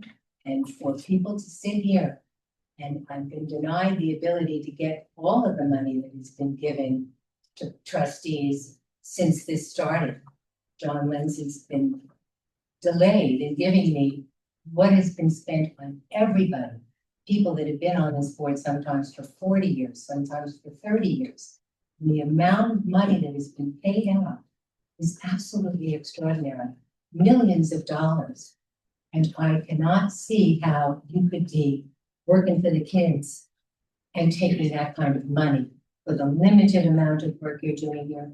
It is an insult to the taxpayers and it is a negative for the students. You can call that politics. I call that money, real money that really should be going to the students.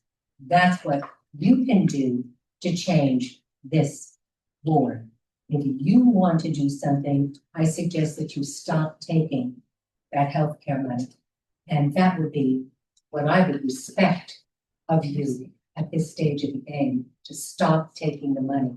And to Marilyn, stop taking the money. And to everybody on this board, including Lee, stop taking the money. We should tell us Congress. Do any other comments? Any other comments? Congress works more than this board. I do have a comment. I have donated, what I did was look at what I've gotten in terms of, like, we have done $150 or whatever it was. I've donated a lot of school supplies, books to schools. I kind of equate it as, okay, let me balance it out somehow. Maybe not 100%, but I've done a lot of that because I care for the kids. I care for the kids, making sure that they had pencils and colors and markers and notebooks and stuff like that. So I want to share that. I'm not saying that I'm good, but I'm just saying that that is somehow what I have done to sort of balance out whatever I may have gotten in terms of $35,000. I mean, nobody, you don't have to justify what you do for us. The only one who disagrees with that is trustee. So I think that Mimi Willard disagreed with it. And I think the public, when they find out about it, will disagree with it. I don't think they know. They don't know. I know they don't know. any other comments, trustee McCarthy? Anything else you'd like to say? Anyone else?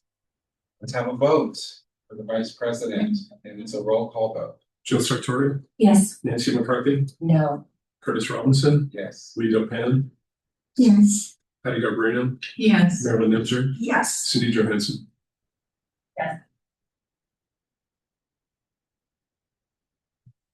Okay, then, vice president passes. What's next? Do we have committee appointments to do? Congratulations, Curtis and Lee. Looking forward to working Thank with you. you. Thank you this too. year. Likewise. Thank you. Ditto, and I forgot to say, one of the reasons I made my motion was because I believe that seniority comes into play here, and I'm so appreciative of the fact that we've got 3 new board members and they will shine. But that was, and Lee, you'll do a great job too, but I forgot to mention that seniority aspect. Thank you. Okay, let's go to now section 7.04, representatives to the efficiency and effectiveness collaborative. Do I have a nomination? And we need a roll call vote. I don't Remember, think we have a list. nominations here, if you just appoint those. I think Do we have our list? wait, you said, do you want me to remind you? You're not. And the president appoints and the board approves. The president. Yes, okay. What's that?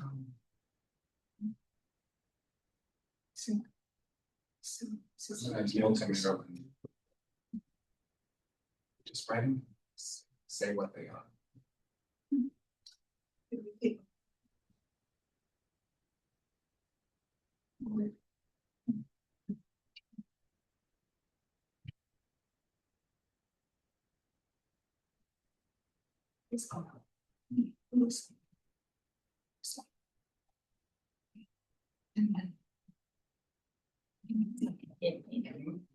I want you to say what we.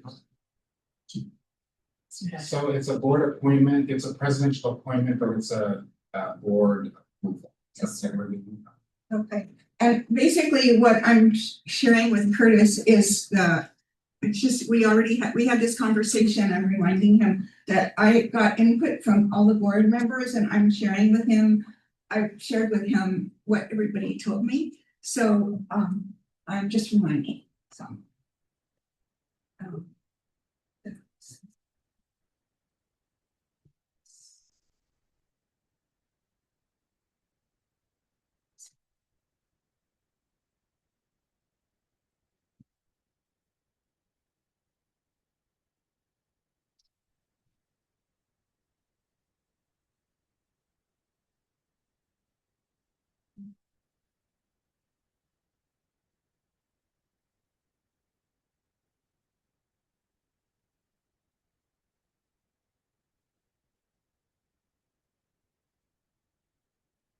Well, Marilyn went through, and Marilyn, did you talk to Nancy?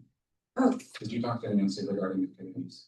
not about this. Okay, so you talked to Nancy about this California. This is the Association of California County School Boards. Okay. So the Association of California School Boards Association, which is a County school boards. I think really, I guess Marilyn really came from Marilyn, so I'm just supporting the discussions that she had with the group. And it looks like it's a dual appointment to that of Cindy and Nancy. Nancy, are you familiar with this board? I learned about it now, yes, recently. So it looks like you're coming up for this board to be appointed by me with Cindy as kind of a dual appointment for both of you. There's an alternative, or you both surely can go each time, or make sure one of you goes to this and participates. It's an association. It's like ACCB. It's a newly formed association for California school board members, and Cindy's been participating in it. And I think you can have as many people as you want to be sufficient for it. And then the California School Boards Association, that's Cindy, that's a separate organization. Okay, Cindy's going to be appointed to that. And Marilyn, who's been on the Marin County School Boards Association, that's, you still want to continue. I would love to. So both. But I don't know if somebody else wanted to. Nobody said anything. And I guess this is all open for discussion, more discussion.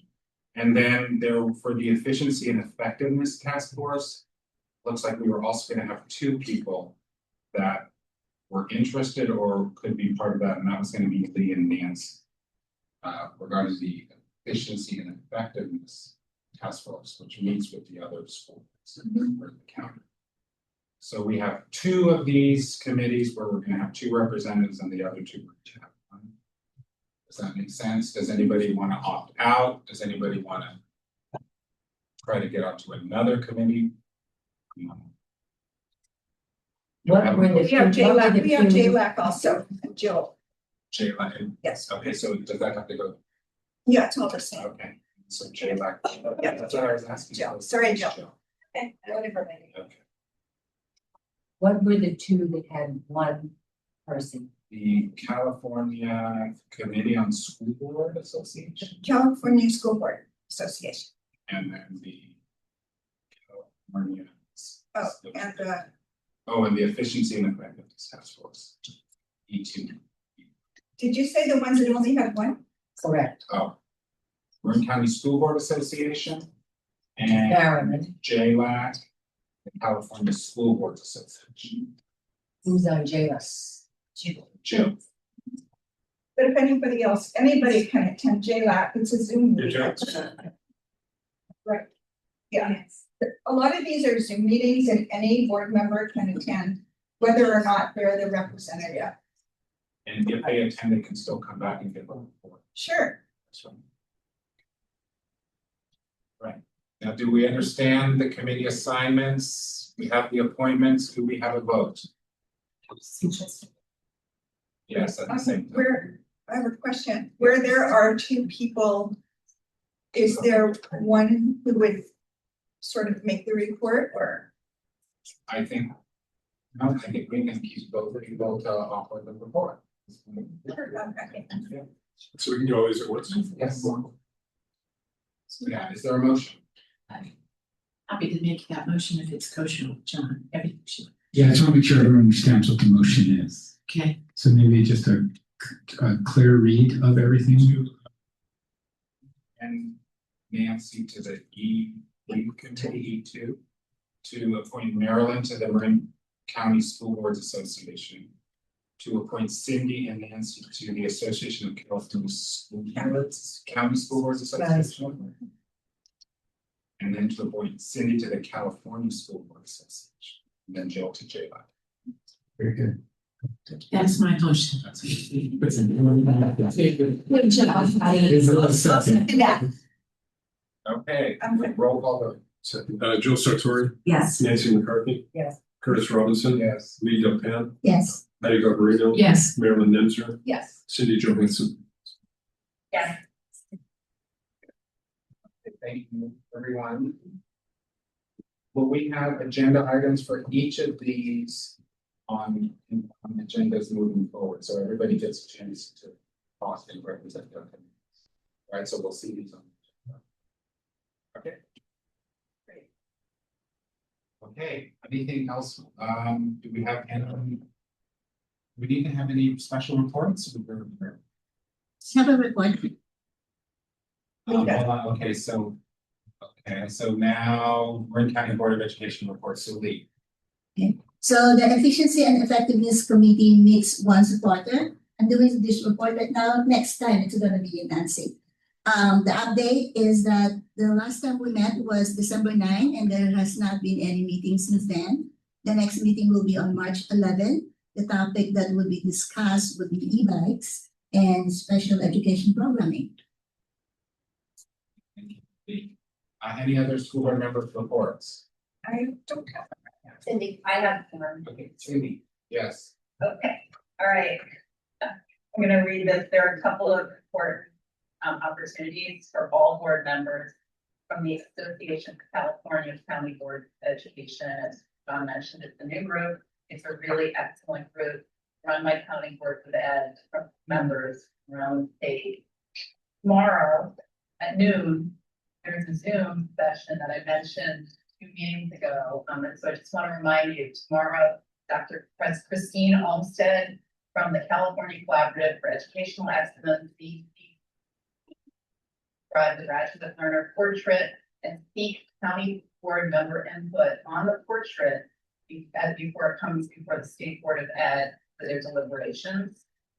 You should all have links in your email, but if you'd like contact information, feel free to email me. I will be on that call.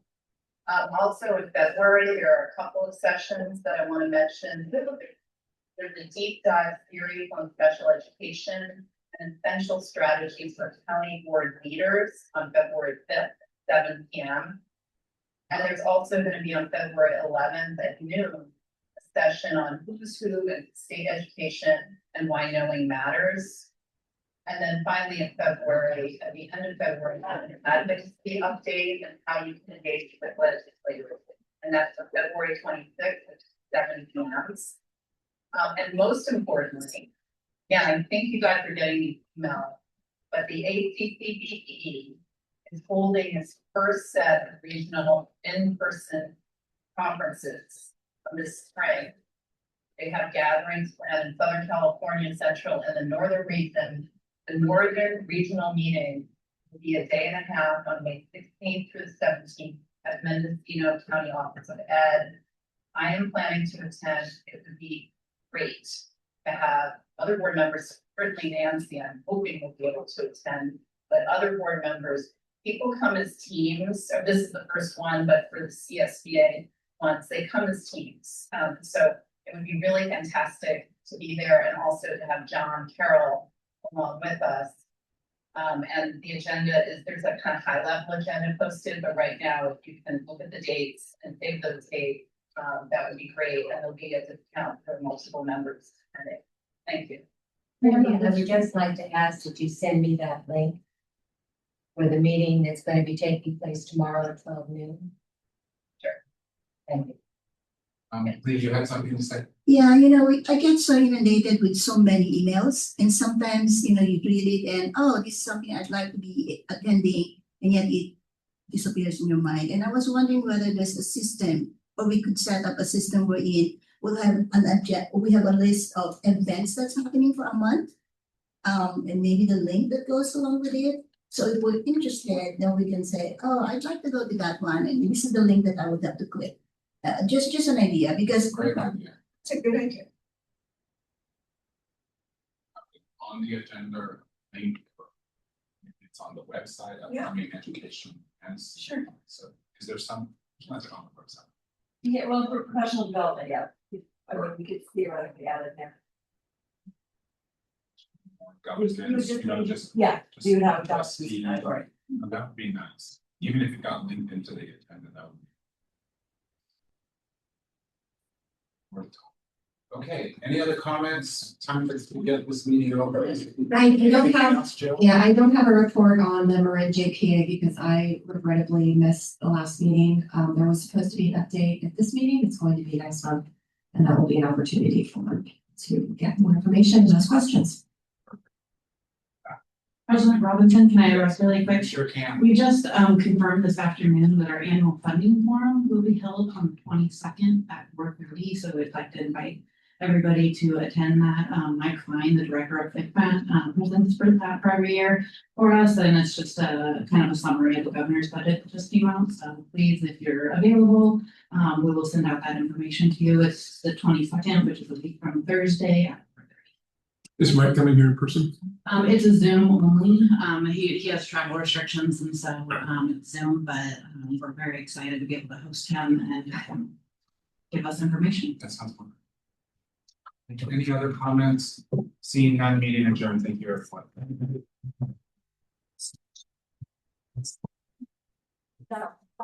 This afternoon.